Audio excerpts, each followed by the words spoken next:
புகைப்பிடித்தல் புற்றுநோய் உண்டாக்கும்.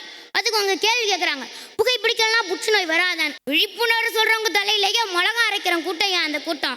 ஐயா, கல்யாணன்றது 1000 காலத்து பயிர்னு சொல்லுவாங்க. ஆனா இப்ப 1000 நாள் 1000 நிமிஷம் கூட நீட்டிக்க மாட்டேங்குதுங்கய்யா.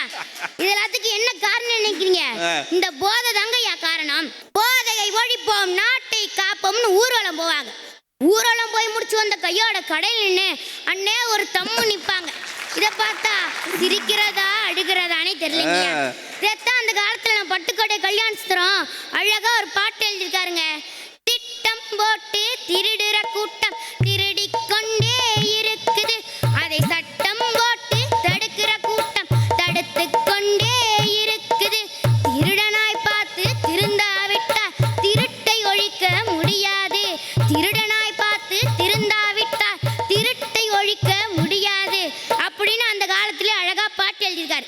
அவனா திருந்தினா தாங்க உண்டு. குழந்தைங்க சொன்னா கோர்ட்டு ஜட்ஜே நம்புவாங்க. அப்படின்னு இருக்கும்போது இந்த ஜட்ஜ் நம்ப மாட்டாங்களா? இன்றைய இளைய தலைமுறையிடம் போதை தடுப்பு விழிப்புணர்வு என்பது பாராட்டும்படி இல்லை, பாவமாகத்தான் இருக்கிறது.